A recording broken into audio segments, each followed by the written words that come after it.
y'all. How's it going? All right. Well, I'm going to need a little bit more excitement when I ask you to help me welcome to the stage the one, the only, Mr. Rob Benedict!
Welcome to all the new people, and welcome back to the Friday, Saturday people. Thank you everybody who came to the show last night. That was a blast. We had so much fun. I see that things are already happening. There's a line down the room, people clamoring to get the autograph of what looks like Alexander Calvert. I see just a little spot of blonde hair back there. Platinum blonde hair. Heck yeah. But there's a lot. It's Sunday, man. It's Sunday. Friday, you were here. I wasn't. Saturday, I was here. You were too. Sunday, we're all here, and it's all happening. Besides Alex, David Hadyn-Jones is in the building. Kim Rose is here.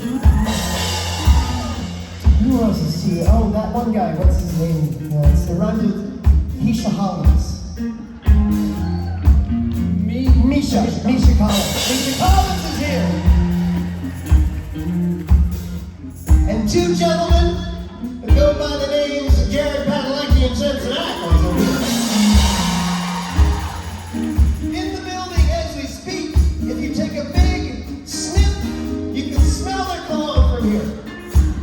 Smells like heaven, and I should know, because I played God on TV. Please help me welcome gentlemen that have been here since the beginning of the weekend, and they'll be here to the very end. My band, Loud and Sway. On the bass guitar is a robot. 25 years in the making. He's on about version 6.0. We had him in a closet during lockdown. We were able to get him out and dust him off. Got some oil in the joints. And he's ready to rock. It's Mike Mora!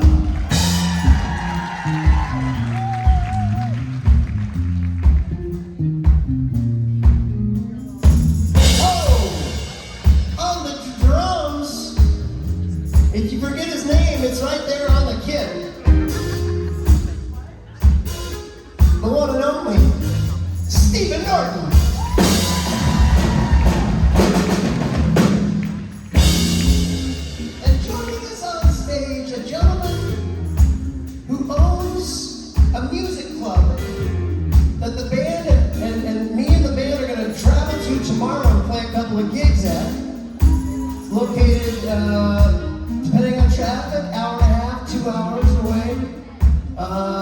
hey, if you liked the concert last night, keep the party going and road trip down and join us. Doing actually 3 shows. And it's all made possible by this man, Mr. Jason Mans.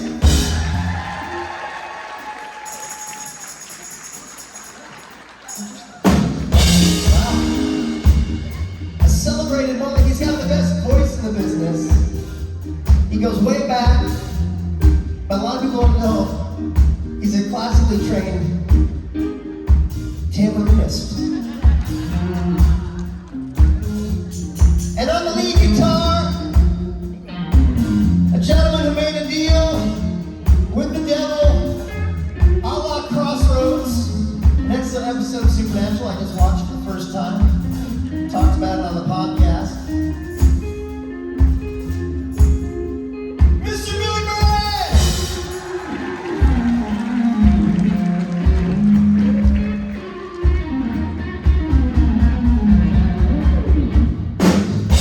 My name is Rob Bennett. We're ready to rock the house. Let's do it! Keep on turning, and the wheels go round and round. Those 2 wheels are going hard, and the miles that go on down. Won't you be right now? Let's go!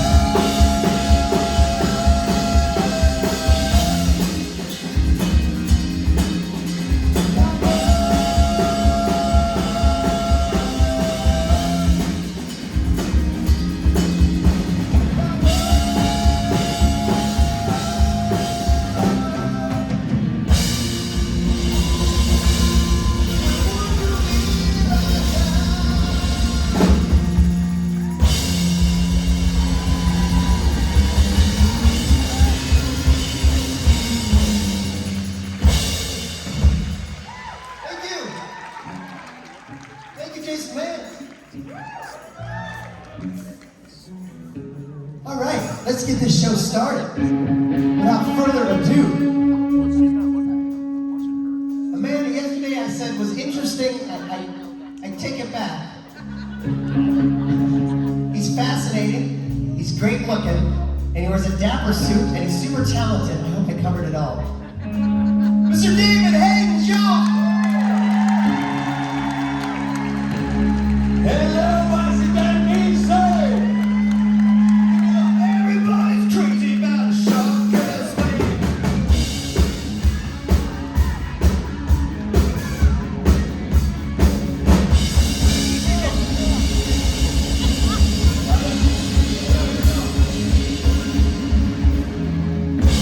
Okay, just please give me 10 more minutes of long train running. You gave me the Jiminy legs back there. That was so funky and skunky. I was like, it feels so good. How good is this band? How good is this band? Thanks, man. Like, bring me out now! Look at the Jiminy legs. That's so good. I don't think I've ever heard you guys play that before. Is that a Sunday special? It's a Sunday, yeah, it's a Sunday I've never special. heard Sunday. Yeah. And yeah, we were excited to play Sharpdress Band for you today, because that's what you are. Thank you, sir. Try to clean. Try to wash Clean up. myself in the showers. Thanks, guys. Enjoy. Well, hi, everybody. This is wild. I know there's multiple things happening. This is my first Sunday at a Supernatural convention, and I'm honored to be here. I know I'm exhausted from the Jiminy legs. Boy, I got a breath. I get that. It feels right. I do want to say thank you to many of you. I know a lot of you are disappointed when people have to cancel and substitutions, but I know that a lot of you emailed and tweeted and texted to have me replaced, and I'm honored. So thank you, yeah. I appreciate that effort so much. It's wonderful to be here. And are there any Swifties out there? Because we have to bring the whole Swiftie gate. Well, there's no controversy really. There's just a misinterpretation of the lyric. But I'm here to tell you, Swifties, we've officially changed the lyric for us, Hadyn-Jones and you, at a Supernatural convention. We are forever, ever getting back together. I just want you to know that. Not never ever. Forever and ever. Getting back together. So thank you, Taylor. Sorry, we can do an homage. My name is Hadyn-Jones. As you may know, I played Arthur Ketch on a show called Supernatural. You may have heard of it. I think so, maybe. That's why you're here. I'm sort of missing my partner in crime, Adam Fergus. If you've seen our panels together, they get kind of wild. So, feeling a little naked up here, even though I'm wearing a suit. But we got through it yesterday, and I've been told that I'm a very chatty Kathy, apparently, online. They're like, boy, you talk a lot, Dave. I was like, that's literally my job. That's literally why I'm standing up here for 45 minutes, trying to answer questions. And I see the lines are growing, so this is good. There was a few questions we didn't get to yesterday, so the better your questions, the better this goes. So let's launch right in. Hi. Hi. So before I say my question, I have to say you were my second favorite photo op of the weekend. Well, thank you. Thank you. I got silver. You know, I almost ran. You have serviceable efforts. No, that's very sweet. I appreciate it. Yeah, well, Kim Rhodes is a tough act. Of course. So my question is, at a convention earlier this year, I found out you were a big Chris Maloney fan, and I'd like to know what your favorite thing in music is. So you heard I was a Chris Maloney fan? You told me you were a Chris. Okay, well, I love him on Wet Hot American Summer. We talked about that before. Does everyone know Wet Hot American Summer? Yes. Yeah. What was the name of the sketch group that? The State. The State. The State. Thank you very much. Yeah. I worked with a few of those people. I love Chris Maloney because, again, he's this very macho, butch dude. But then to watch him be able to do comedy like that and like Law and Order and everything, he's just such a presence. But I love these macho guys that aren't afraid to sort of be silly, which is, I think, why we like J2M, right? I mean, that's part of the culture of this show is like, they take the work seriously, but there's so much comedy and self-deprecation and play. Someone more important than me is having an event right now. I love clearing the room. It's on the screen behind you. That's okay, I know my place. I'm not being a martyr. I know my place. I know I'm second string. Okay, yeah, you too, bye. Thanks for asking questions. Peace. Chris Maloney, everybody. I hope your ears are ringing. I love this circular door panel. Circular door? Is that who? I'm talking about revolving. Thank you. Circular door. Who says that? And I studied architecture. My degree is in architecture. I'm like, circular doors? Because that's a thing. Hi, Karen. Is that you? Oh, hi. Great to see you at dinner last night, and thank you for the kind gifts that you gave. What's up? Oh, well, we talked on Cameo a couple of times about goats bleeding and how you like it so much. Goats bleeding. Oh God, I thought you said girls bleeding. I'm like, what is wrong with you? Goats. Okay, just so we're clear, internet. Hashtag not girls bleeding. Goats bleating. Some of my favorite YouTube videos, by the way. Someone asked me what my favorite YouTube videos were, and I think it's a goat singing along to Whitney Houston. You know that one? I was wondering if you could imitate it.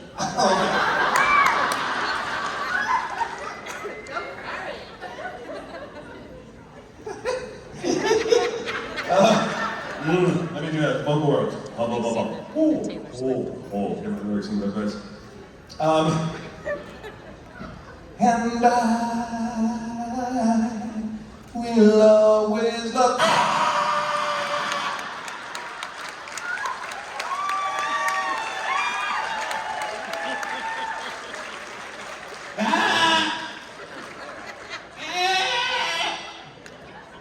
Oh my God. How the mighty have fallen. Well, I was never mighty. My gracious. It feels good though. Would you all be willing to just do a loud goat bleat with me on this Sunday? It's fucking liberating is what I'm saying. Let's do it. On the count of three. Let's all do a really weird goat bleat. And not a girl bleat. Although, Nothing wrong with that. Safe space.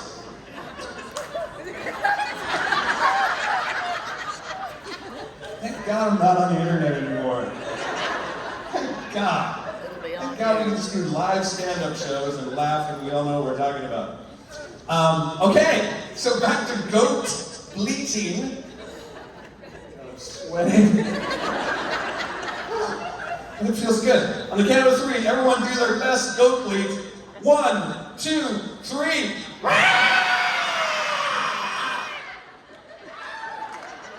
Better than church, bitches. Better than church. I am alive. I got the Doobie Brothers running through my legs. I got the goat juice in my throat. Phrasing.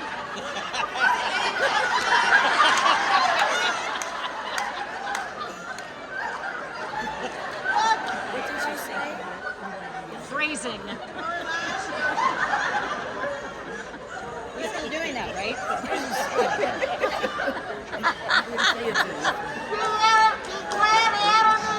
No one here is from Hallmark, correct? There is no Hallmark executives or casting makers or talent seekers.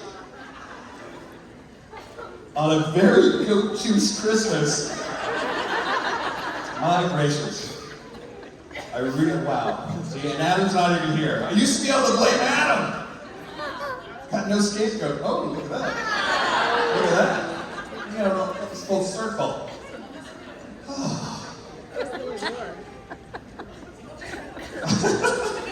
I'm just gonna take a moment so we can pose and see if we can get this panel back on track. Hi, what is your name? My name's Dave. And I'm goat positive.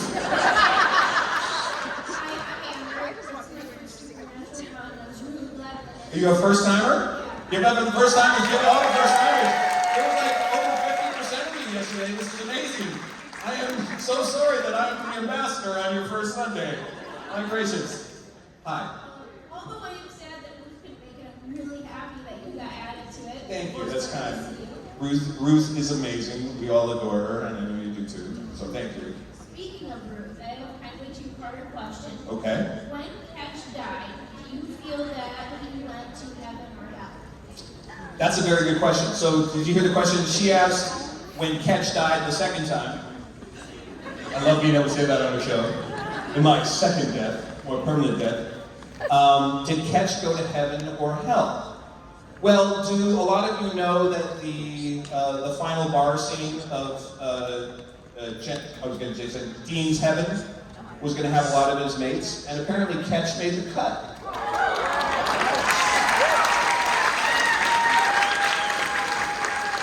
I felt very honored by that, although COVID, as you know, changed the shooting of the final episode. We didn't get to have the final wrap party and all those beautiful people up there and bond as a cast and a crew. But it is what it is.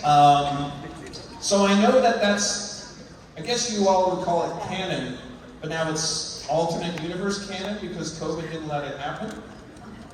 Me and Ruth talked about, and I certainly would have loved the idea, that when she became the queen of hell, that after their little flirtatious little chemistry experiment, yeah, that Ketch would have been at the foot of her throne as her loyal valet and manservant in hell. I just would have loved to have seen Rowena, the queen of hell, bossing Ketch around and telling him to go do evil deeds. And have Ketch in like an old black leather suit. Something like that. And be like, you're winning, my lady. I shall go do some murderous deals for you. But yeah, that, we kind of thought that might happen, but I don't know, where do you think Ketch should have ended up? So I figured it could have gone either way. Yeah. My thinking was is that if he did go to hell, you kind of already answered the second part was I thought him and Rowena, since they were all flirtatious before they would die. Well, we know they had history. Ruth and I talked about this too, because whatever deal they did when she, sewed the charm into his body, the flagon of goat juice, Chicks go to heaven. Who Let's go knows? to hell. Who knows what went down in that dungeon? I don't know. Stuff got weird, but yeah, I think there was definitely, well, you know, Rowena is such a flirty character anyways, and sort of dominant over her male partners. I think we sussed out there definitely been some kind of catch chemistry there before, so who knows? Great questions, thank you. Hello? Hello. What's your name? Hi. Where are you from? Long Island, New Oh, York. Long Island. Right. Yeah. Yeah. So I want to know, what is your theme song? Oh, it's Patty. I'm sorry, Patty. It's like I didn't know you. We had dinner together last night. Hi. Hi. So I want to know, what is your theme song? I've been asking this question to everybody. My theme song? As Hadyn-Jones? No, it's yourself. It's your theme song. My theme song. Yeah, mine is, Don't Stop Believing. So Don't Stop Believing. I think the thing that gets me charged up the most in the morning, being a kid in the 90s, is because you can't, you won't, and you don't stop. Because you can't, you won't, and you don't stop. Because you can't, you won't, and you don't stop. By D, and I'm rocking the shore shot. Yeah. I'm OG 90s hip hop guy. I've also said MIA before. I love MIA. But yeah, just like Beastie Boys, DMC, NWA were my jam back as a kid. I was like this little white boy from northern Saskatchewan, and I heard hip hop for the first time in the late 80s, and I was like, what is this music? I want to go to there. Yeah, and so then I ended up in LA. See how funny my works? Yeah, some Beastie Boys get me going. Appreciate it. Hi! What's your name? I'm Jody. Hi, Jody. I sang with you Friday. Yes, night. okay, now they can see Hello the again. lights. Hello again. So first of all, my favorite goat lead is the Let It Go goat lead.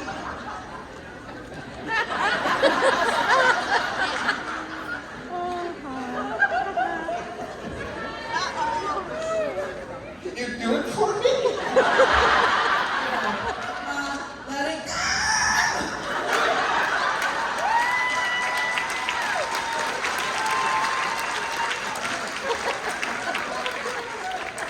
This is why I love this family. Oh my God. So what'd you do on Sunday, Dave? Well, I just exchanged goat leaks with folks in a communal, safe environment. Okay, so since we're missing our little Irish buddy this weekend. Oh, don't say that. Okay, Big. sure. I also refer to you two as a Sorry. There's hecklers in the front row. Being saucy. I also decided to call you the buddy cop comedy that we never expected. Oh, well, thank you. We do love being buddies and doing some comedy, hopefully. I want to see your best Adam Ferguson question. Oh no. Oh. It's okay, nobody's recording. Well, so here's the thing. Yeah, well, see, the thing, there's real crime. The thing, it's wrong, it was real crime. I'm working on it. But yeah, Dave, the thing that Dave's saying here is what he, yeah, but it was real crime. I love you, Adam. Oh, he's gonna kick the piss out of me when he sees me next. Oh, Jesus. Literally, our next panel, when he finds out I did an invitation here in DC, is literally, we're just gonna let Adam make fun of me for 45 minutes. And he will be ruthless and relentless, and I'm here for it. So thank you for getting my good friend to murder me in Thank you. a few months. Cheers. Hello. Hi. So, what is Ketch's go-to drink, and is it different than yours? Well, we know that Ketch is a single malt Scotch drinker, right? And that's, I love it when he brings the Scotch gift to the Men of Letters bunker, the barrel-proof Scotch, you know. And that is actually very similar to mine, although as someone who's drinking less as they get older, I definitely know the difference between brown and clear fluids. Oh, Jesus.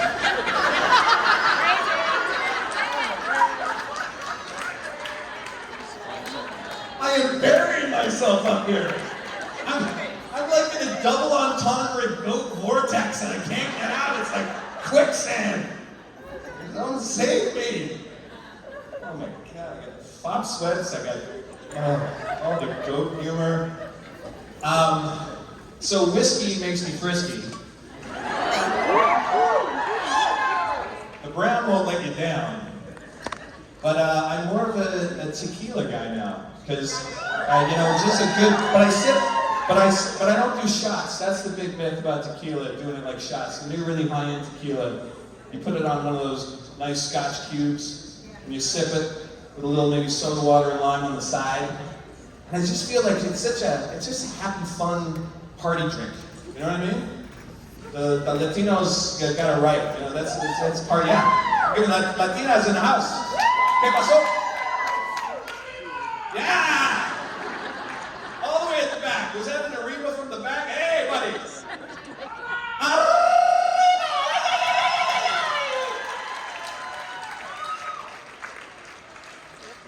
Fuck yeah. This is fun. I don't know about you, I'm having fun. But yeah, tequila and whiskey. In moderate doses. Drink responsibly, kids.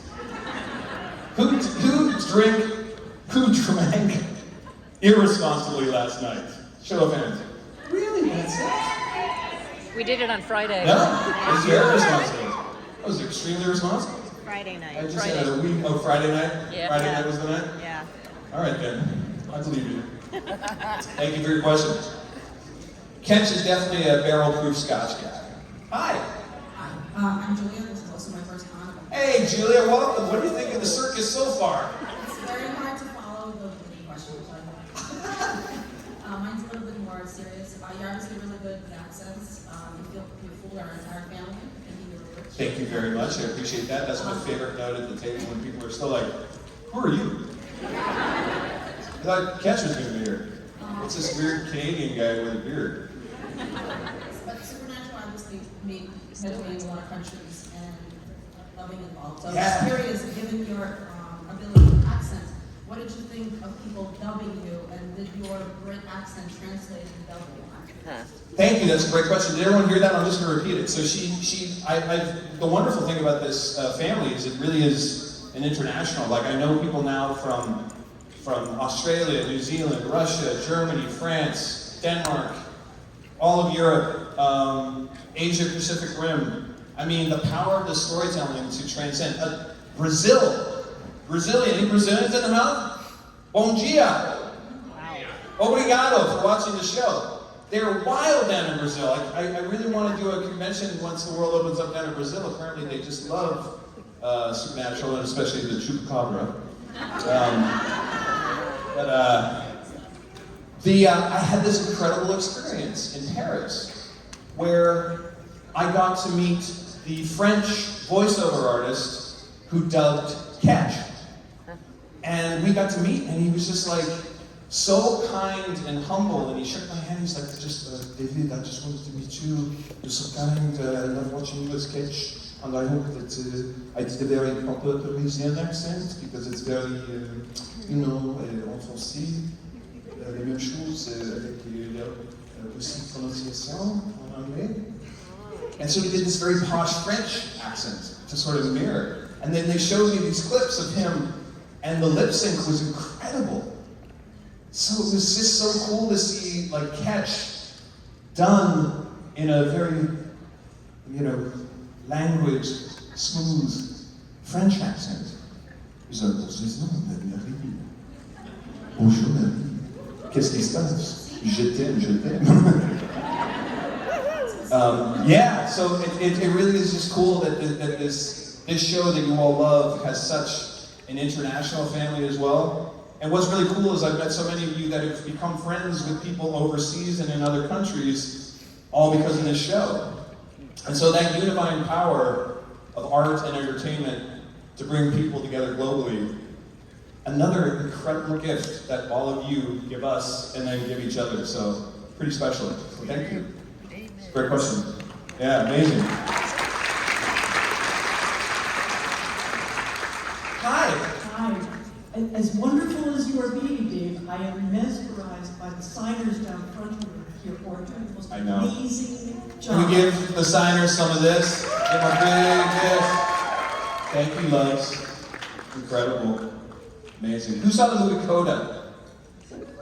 Oh my God. Run, don't walk to see Coda. If you haven't seen it yet, put that on your list. You want to feel good about love and the community? It's fantastic. Yeah, incredible, right? Thank you. Big shout out. My question was just sort of an acting geek question. A lot of the actors. Oh, I'm your guy then. You want to talk acting geek? A lot of the actors are talking about how auditions, which used to be in person, are now very often just online or tape. And I'm just curious, how has that changed the industry? How has that changed how you audition for things and how you prepare for auditions? And I missed the first part, I'm sorry. So I got that. So what has changed? well, the fact that auditions now for Yes. shows aren't in person a lot of the time. Exactly right. How has that changed how you approach auditions? Has it changed how you work? Yeah, for sure. So her question is, do we have any fellow actors in the house or aspiring actors, people who are doing this? Oh, wow. Very, very smart. You're going the other way. Yeah, in a government town. Well, it's a very high risk and reward job, as I'm sure you know, if you're friends with actors. And you really got to earn it every time out. Until you're famous and you're on a hit show and you're proving yourself financially, and that's like the top 1% of the industry. You're pretty much a middle class, upper middle class working actor. But even that is a victory if you know anything about the audition ratio and selling the wares. The way we audition now, and it was sort of moving this direction anyways, it was called self-tapes. And then with the cameras keeping getting better on the phones, and then digital bandwidth being easier, there's trade-offs with both. So with the self-tape, you get to do it on your own time, and you get to sort of pick your favorite take, because there's something unnatural about the traditional audition where you just go in, you get to do it once, and you better be ready, and it better be your best work ever. But that's not how an actual set works. You get a little rehearsal, then you do a master, and then by the time you get into close-ups, you're already fluid and loose, and you're hopefully working well. So you have a little bit of time to let the work kind of sit in you. So that's the nice thing about self-tapes. But what it does do, it puts a lot of technical work on the actors. Responsibility that you didn't used to have to do. So you got to set up the lights, you got to set up the camera, you got to get a reader. Sometimes you're on the road, that's difficult. We all kind of look out for each other. Sometimes we get auditions on the weekend, we kind of have to go to the hotel room and throw stuff down. So that's tricky. The other thing too is when I would go in the room, there's this palpable. This is what's interesting about COVID too. Like there's this palpable human energy that we get by being in the same room with others, right? And there's a charm offensive in the chemistry that you can sort of help change the energy of the room. If that makes sense. So that's lacking. And I think the other thing too is even if you don't feel like it's your role or your job necessarily, you can go in and do good work and you can feel validated. The problem with doing self-tapes is you put it out in the universe and 98% of the time you don't hear anything back. And so creating an void has sort of taken the bit of the fun out of, creation a little bit. But then the other side of it is you get to do exactly what you think it should be going out the door without any mistakes or whatever. So that's the trade-off. That's geeky enough for you. That makes sense? Thank you. We'll get back to goat bleeding in a second here. Sorry to nerd out. But yeah, it's an interesting business, and COVID has changed it. We'll see how long it lasts. But we're coming back, and things have been happening. I've been working again, so it's great. Hi. Hi. That actually kind of goes well into my question. So I'm currently going to film school, aspiring to be a director. Oh, cool. Great. And I was wondering kind of what your best and worst directing experience has been, and maybe some advice on how not to treat actors. Sure. So do you like actors? Do you like acting as an art form or as a craft? Are you interested by it? Yeah, I think it's really interesting. My semester starts in a week, and I'm actually taking a class called Acting for the Camera. Perfect, good. I was just going to say that. The thing that a lot of my writer friends and director friends in LA do, if they really like to tell stories and human stories, because sometimes directors and cinematographers can be very technical and visual only, or like much more the big package, and then the acting is something they sort of leave to the end.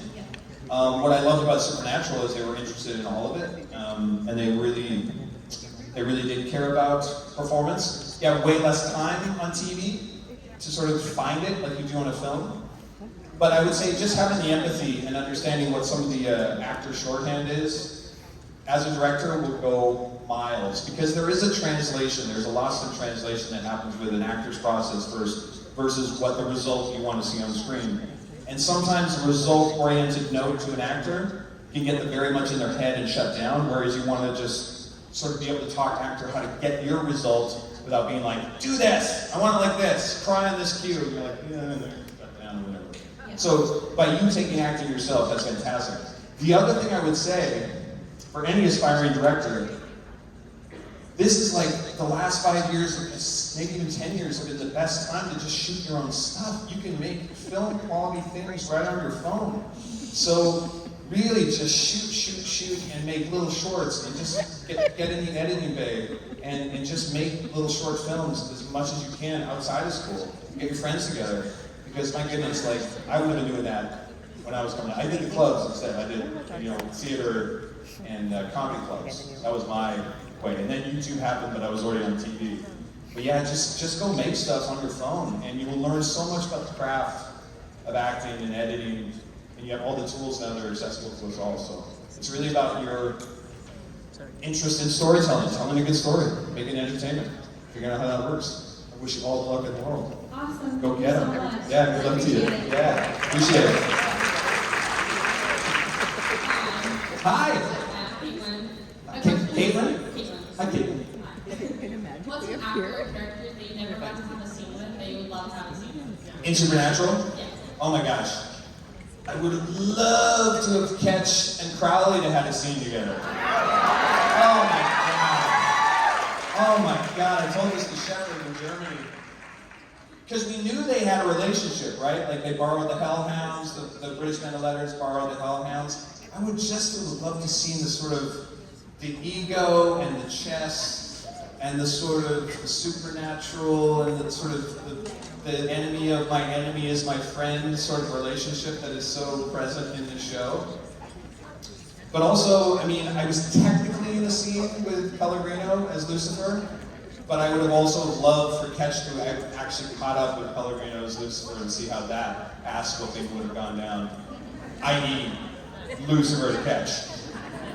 Just getting his butt whipped. I love getting my butt whipped on the show. It's so fun. It's so fun to take a pretend beating. Not a bleeding, a beating. No, let it go. No, let it go. I got greedy on that one. But yeah, Crowley and Ketch scene I think would have been, that's a little meat on the bone. So, thank you. Appreciate it. Hello. So my question is, your last name is Hadyn, but have you ever researched or looked into if you have any ancestral ties to the composer Hadyn? No, I don't, but I have done my so it's a weird thing. It's a Welsh derivative spelling. And has anyone seen this lovely little movie? I keep asking and no one has seen it, but it was a long time ago. It was like 15 years ago. It was the Englishman who went up a hill and came down a mountain. Yeah. Lovely little film, right? I think, is Hugh Grant in it? Yes. Yes. Grant. But that sort of explains the derivation of Welsh names, because there was just too many goddamn Joneses in the phone book, really, is what happened. We're like, we can't all be named Jones. We gotta figure this out. And so they started adding their dad's middle name to it. So like Catherine Zeta-Jones, that's the hyphen. That's Welsh, and there's a director called Stephen Hadyn-Jones, and I'm David Hadyn-Jones. And Hadyn-Jones was actually my father's middle name, and then they just made it a last name. But yeah, so it was Haydn the composer, German or no? He was German Austrian? Yes. Yeah. So I know someone knows classical music when they say David Hadyn-Jones. Yeah. Guilty. Yeah, totally. So, and I grew up doing conservatory music and playing Haydn myself, so it was always sort of an interesting triangulation. What did you play? piano. Yeah, I used to be good. If you don't keep it up. But I think too with the classical method too, I was done very strict conservatory and it sort of sucked the joy out of it for me. Whereas now my little girls learning piano, we're just like, let's just teach you songs you want to learn and love. We'll get to the technical later if it keeps you there. Does that make sense? That's my advice about piano lessons, folks. There you go. Who cares? But yeah, that's the derivation of the last name. Everyone goes, is that your mom and dad? No, it's a Welsh thing. There you go. Hi. Hi, first of all, I'm today I'm missing church to be here. Pardon me? I'm missing church to be here today. Oh, I'm sorry. Well, I was not saying that church was bad. I was like, this feels like church. Okay, good. I actually have friends that were awesome that I met you, and they love to help my congregation. So my question is, what was the most influential parent that when you were a child? I'm sorry, can you just speak up just a little bit? I'm having trouble hearing you just because people are sort of moving out too. What is the most influential parent that you grew up with? Influential fandom? Yes. Oh yeah. Well, Star Wars. I mean, Star Wars was, I'm the guy. I found this out from Mark Pellegrino, by the way, in Germany. We did a panel together. That was a really fun panel. I've never been on stage with him. He got to go to Grauman's Chinese Theater the day of the premiere. He was in that line around the block, the original terming of Blockbuster. Ask Pellegrino about him seeing Star Wars back in the day. But yeah, I mean, I was that kid who it was all the Kenner toys. I still have, are any Star Wars collectible people here? Yeah, look at it. I found out, I was at my parents' place, I went and looked at all my old Star Wars action figures. Thank God I was a fastidious kid, because I have a Jawa, 1977, with a plastic cape and the original gun, that apparently is $12,000 on eBay right now to get it certified. And I saved the package. So it's out of the box, it looks like a kid played with it, but it gives the verification. So I think I gotta get this thing verified, right? Don't I got to go to the AFA, is that right? Get them to sign off it and grade it on a box. So I'm slowly coming back into, oh, she left. Oh, no, is that it? Oh, hi. I can't see, when they do the spotlights like this, I'm always like, I feel like it's like the CIA debriefing room in Washington, D.C. I'm like, spilling my secrets. But yeah, I lived, breathed, and had all the Star Wars stuff. The posters, the games, all the action figures. I remember getting the Kenner Death Star, the OG Death Star with the elevator in it, for Christmas. You want to see joy? Just do that to little baby Hadyn-Jones at the age of 7. Give him the Kenner Death Star. So yeah, I was live, eating, and breathing Star Wars.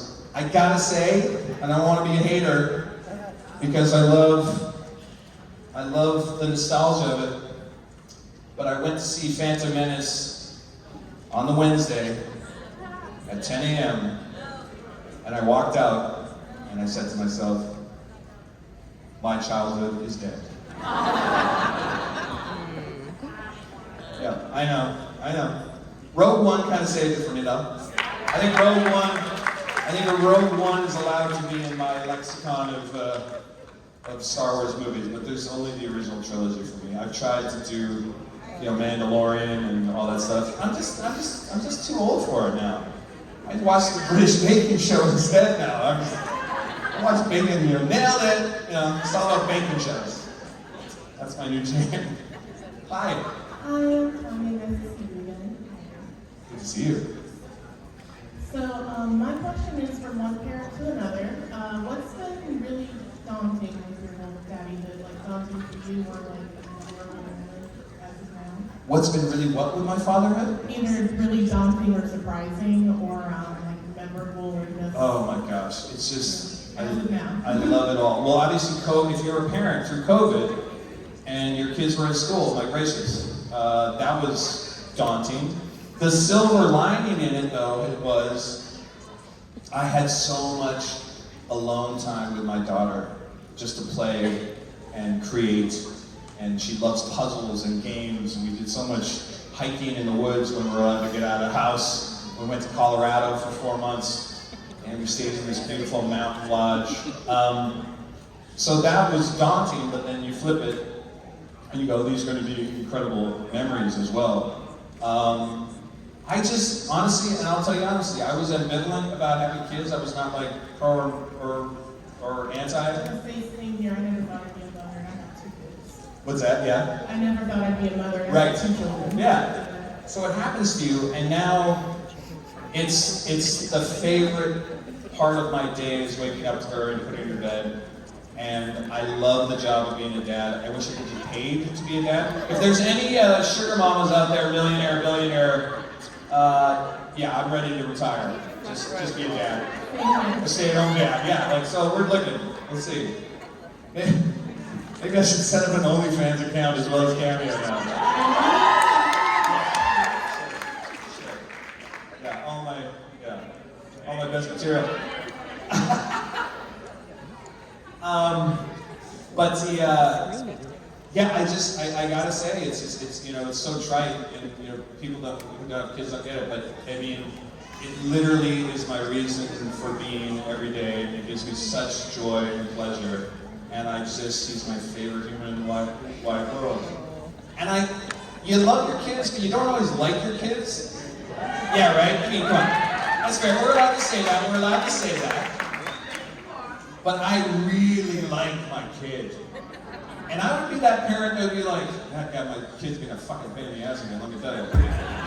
I wouldn't be shy. But I gotta say, I'm a total biased nut for her, and it's the best job I never knew I wanted. So, thank you, appreciate that. God, if she could only see her daddy on stage right now, what he's been up to. My goodness, that guy seems home and doesn't understand any of this stuff. Hi. Good afternoon, David. My name is Donna, and I'm first time at the con. Welcome. How is it going? It's wonderful. Do you just love these people? They're wonderful. I've been bothering them, asking them questions, and they've been very supportive and helpful. And I just want to send it back to y'all. Like every new person here, I ask them at the table and at my dinner and at my meet and greets and stuff. I go, so how's it going? It's your first time. What do you think of the family? And to a person, they're like, I've already bought my tickets for next year. Because again, the show is the show, but all of you have created this something extremely, extremely special. And I think you know that, but we can never say it enough as the cast to send all that love and grace and energy and gratitude back to you. So please give yourselves a round of applause for being so inclusive, so kind, and seeing people for who they are. Really amazing. Really amazing. Okay, David, this is the question. Okay. She's like, shut up, stop pandering to the audience. It's my time now. Hey! So welcome to the family, you'll fit right in. Okay, now you know Ketch was a cold-hearted snake. Do we know that? Yes. But he had his time with Mary. Did he love her? Did he ever have love? And have you ever experienced love?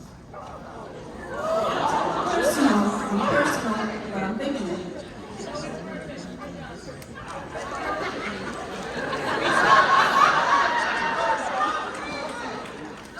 Is she proposing? First of all, I'll work backwards. David Hadyn-Jones is full of love. I have loved many, I love deeply, I believe in love. As a spiritual practice, I believe in gratitude. I don't think it's any accident that this sort of soul who is seeking community found this community and has had love just pour in, and then we've been able to divert that to charity and kindness and all. I've loved and lost. I've had my heart broken more than I would care to admit, but I am eternally optimistic that I will find love again because I try to live with an open heart and kindness. Are you a millionaire? That's the real question. It's a real question. I'm looking to quit all my jobs and just be a dad. I really have become the single dad for my Hallmark movies. So anyone who runs like a bed and breakfast in a nice woodsy place, also submit your information. But yeah, the second question, so in reverse, Ketch was an abused soul. He, the backstory there with his parents and Kendricks and all that stuff. Hendricks or Kendricks? Kendricks. Kendricks. That was K, yeah, right. K. Yeah. Hendricks is gin, right? Okay. I'm already ready for a drink. But so he was programmed, and it was literally beaten out of him, and trained out of him, and brainwashed out of him. So yes, that coldness, stoic soldier that they created was unfeeling to a degree. But I always tried to build in slivers of vulnerability in him, just the cracks. And it was interesting because the writers saw that, and we started to make him more vulnerable. So I think where you're going with this is, did he love Mary? Yes. 1,000% he fell in love with her that time. And I think it was interesting, and I love that reverse trope that they did with the breakup the next morning scene. I love that. Because it was just like, oh, we're not going to be a couple then, huh? I don't get to be Dean and Sam's stepdaddy. Oh dear. I would have loved to have taken those boys under my wing. And give them a proper spanking when they missed their own. Just as I was taught by Dr. S. When I was a naughty boy. No. AO3, here I come!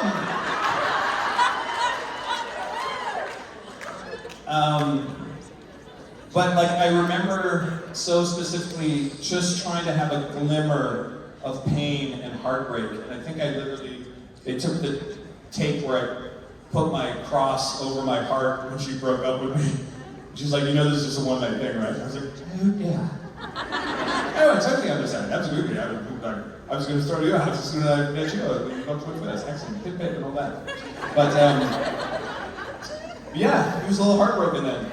But I think he did at the end, and I said this yesterday at the panel, Ketch finally grew a heart at the very end and understood what friendship was in that that hospital room with the circular door.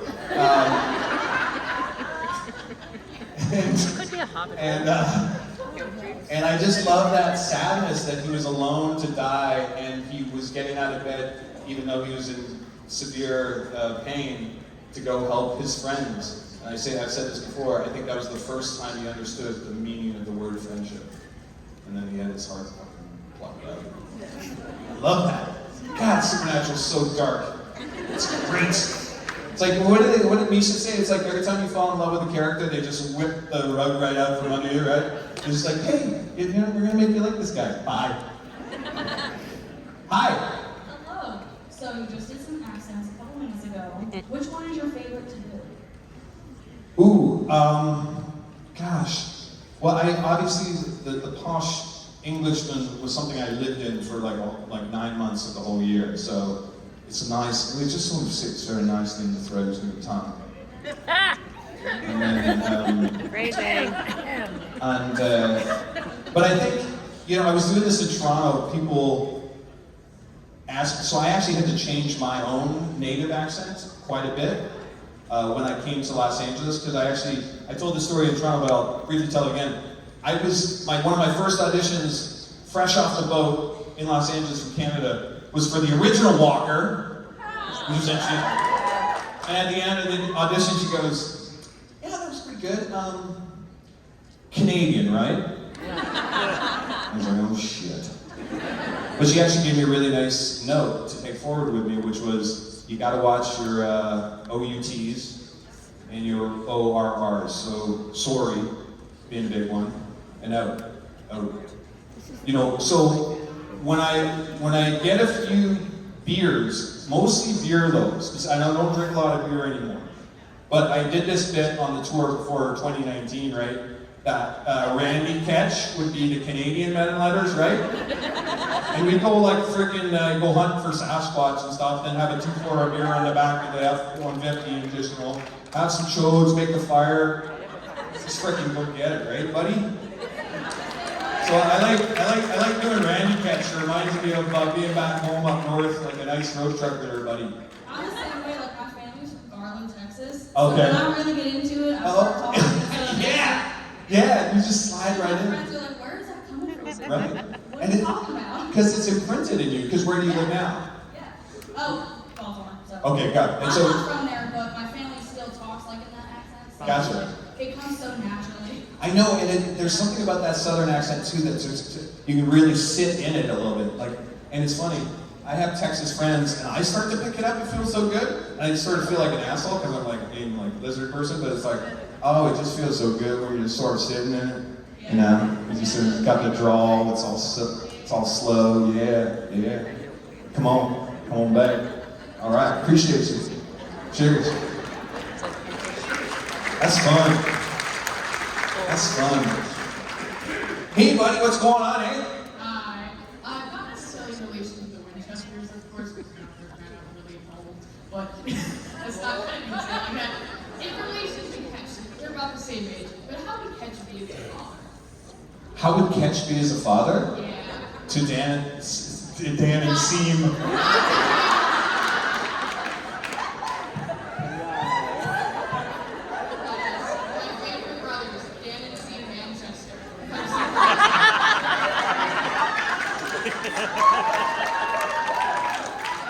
Is that a thing? It is now. It is now, Dan and Seam. Manchester.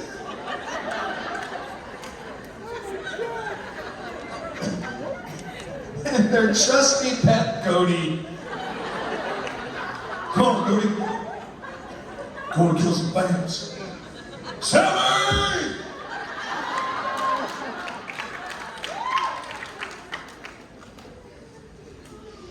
Did you have a question?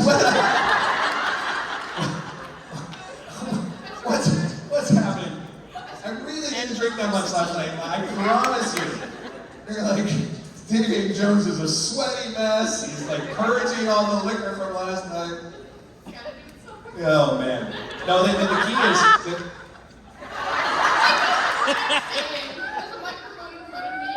No, I love it. You do it though. I'm getting on the stationary bike and backing up. I think Ketch would be a terrible father. I mean, Ketch 1.0 that we knew in season 12. Yeah, I mean, like what? I think he has a kid. I think that's Ketch's kid, by the way. That Tony Bevel leaves on before she gets on the. I think there's a little redhead Ketch out there somewhere to be exploited. I mean, in the best way. What?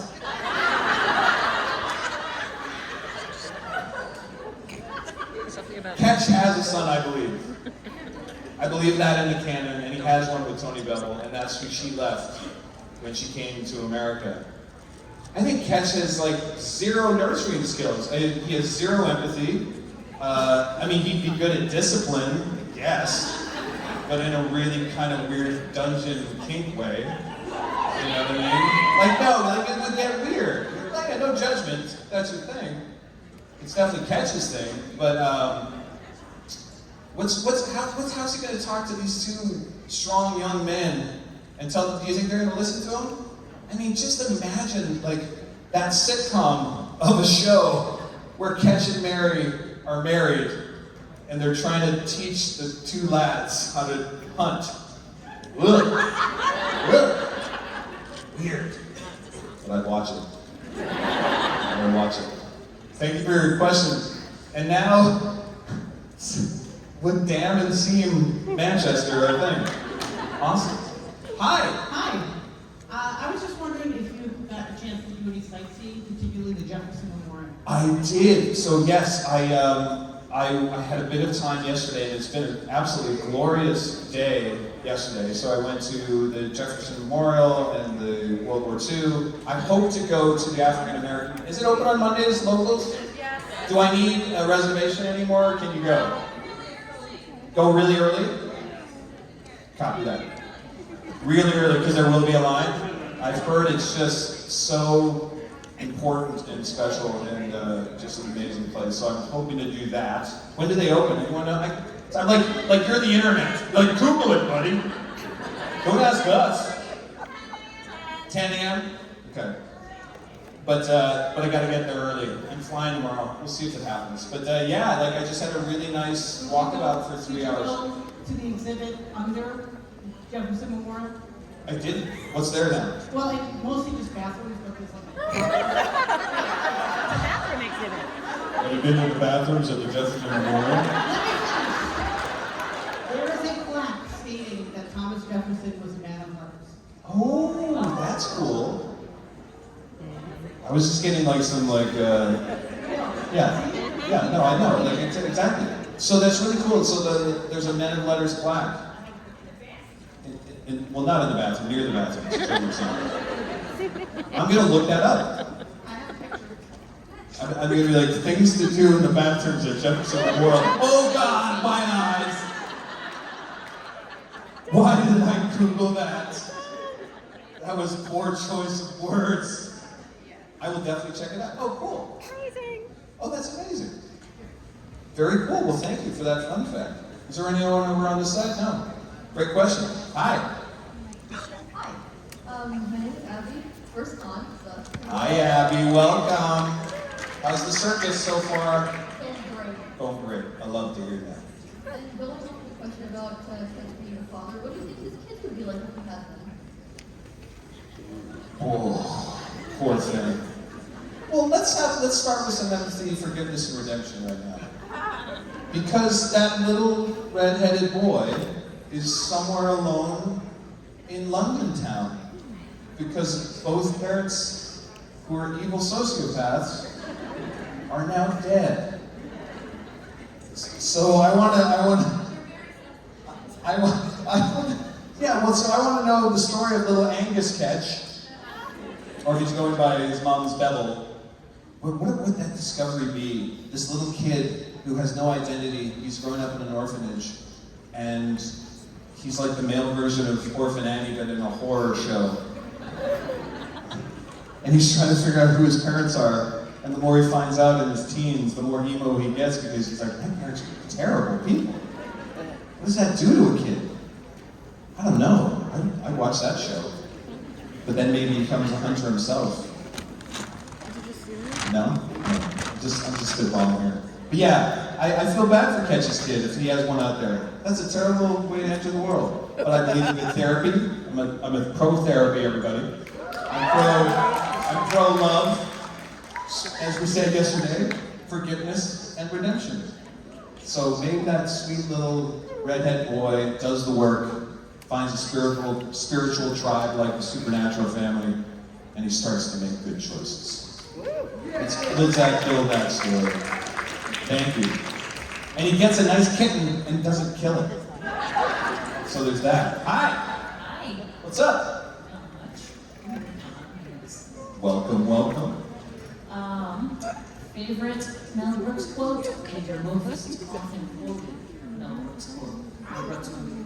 Oh, Mel Brooks quote. Well, like from a movie. From a movie. So, like my favorite, my often quoted one is, "I knew it was surrounded by assholes." Oh. Spaceballs. Yeah, Spaceballs. Oh, yeah. There's a bunch in Spaceballs. I see your Schwartz is as big as mine. It's a fantastic one. But I'm also... Can I just be honest with you for a second here? When you said Mel Brooks, in my brain, I heard Mel Gibson. Just so a window into how my brain was working. And then my brain was working to when he got arrested in Malibu, and he called the cops sugar tits. So that's just, I just want you to see how much I actually do edit up here. It's not all crazy stream of consciousness. You're so lucky you don't see all of my brain. But honestly, the best Mel Brooks bit that literally had me on the floor in stitches is Young Frankenstein, where the Frankenstein monster is doing putting on the Ritz. Oh my God. On the floor. Like doing the and somehow we're going back into primal screams again. From goat bleeding to the monster of Frankenstein screaming. That's what we did today. Full So circle. We made that happen. Thank you. The circle doors. Oh, thank God. Oh, thank God. Oh, my gracious. I was feeling for you. I was like, this. There were so many things that happened since we put you on. So many things have happened. I know. I felt like that was longer than 45 minutes. No, it was like an hour and a half. It was a long. No, but I mean, it was a long time. Did it feel like an hour and a half, folks? Did we get through it? Did you okay? I mean, everybody seems pretty happy.